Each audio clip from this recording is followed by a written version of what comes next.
Bueno amigos, bienvenidos a Gozando la Vida Vlogs. Aquí amigos, estamos arreglando una silla que desde aquí se está saliendo ya la madera. Entonces le pusimos acá de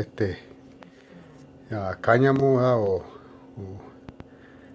hilo, y así para que entre ahí y quede apretado. Y después le voy a poner de esta glue, de este pegamento. Así es como quedó. Solo falta de cortarle esto acá, ¿verdad? El hilo y ahí estamos, ya tiene pega. Y ahí está la silla de vuelta, ahí bien arreglada.